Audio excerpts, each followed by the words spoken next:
ইংরেজি নববর্ষের আগেই পশ্চিমবঙ্গে বাড়ছে সব ধরনের মদের দাম। সম্প্রতি আবগারি দপ্তরের তরফে জারি করা বিজ্ঞপ্তি অনুযায়ী আগামী 1 ডিসেম্বর 2025 থেকে নতুন অতিরিক্ত আবগারি শুল্ক কার্যকর হতে চলেছে। তার ফলে এই নতুন নীতিতে রাজ্যে বিয়ার বাদে দেশীয় বিদেশি সহ সব ধরনের মদের উপর শুল্কের হার বৃদ্ধি করা হবে। এই বিষয়ে আমরা আরও বিস্তারিত জানবো। এই মুহূর্তে আমার সঙ্গে রয়েছে আমার সহকর্মী নিবেদিতা।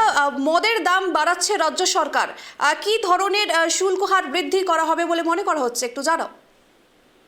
একেবারে পায়েল, তুমি যেমনটা বললে যে নতুন বছর অর্থাৎ ইংরেজি বছর 2026-এর আগে পশ্চিমবঙ্গে বাড়ানো হচ্ছে সমস্ত ধরনের মদের দাম।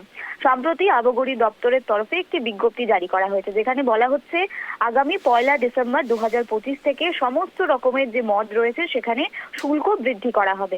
ফলে নতুন নিয়ম অনুযায়ী এবার থেকে শুল্ক অনুযায়ী মদ কিন্তু বিক্রি করা হবে। অর্থাৎ বলা যেতে পারে যে 30 নভেম্বর 2025-এর মধ্যে পুরনো যা স্টক রয়েছে সমস্ত স্টক বিক্রি করে দিতে হবে। কিন্তু এখানে প্রশ্ন উঠছে যে স্টকের কথা বলা হচ্ছে 1 মাসের মধ্যে সেই স্টক বিক্রি করা সম্ভব কিনা, সেই দিকে কিন্তু প্রশ্ন উঠছে। অপরদিকে আবগারি দপ্তরের পক্ষ থেকে বলা হচ্ছে যে পুরনো স্টক যদি থাকে সেগুলো তাহলে নষ্ট করে ফেলতে হবে, কারণ পুরনো স্টকে যেসব মদ রয়েছে সেই মদ আর কোনো রকম ভাবে 30 তারিখের পরে আর সেগুলো বিক্রি করা যাবে না। সেই তো এখানে কোথাও না কোথাও একটি দ্বিধার সৃষ্টি হচ্ছে, কোথাও না কোথাও এখানে একটি সমস্যার সৃষ্টি হচ্ছে, কারণ 1 ডিসেম্বর থেকে নতুন ভাবে অতিরিক্ত আবগারি শুল্কও চাপানো হচ্ছে। এর ক্ষেত্রে কিন্তু যারা রাজনীতিবিদ থেকে শুরু করে বিভিন্ন মহলে ইতিমধ্যে আলোচনা শুরু হয়েছে যে এই যে শুল্ক বৃদ্ধি হচ্ছে এর ফলে রাজ্য সরকারের কিছুটা হলেও আয় বাড়বে।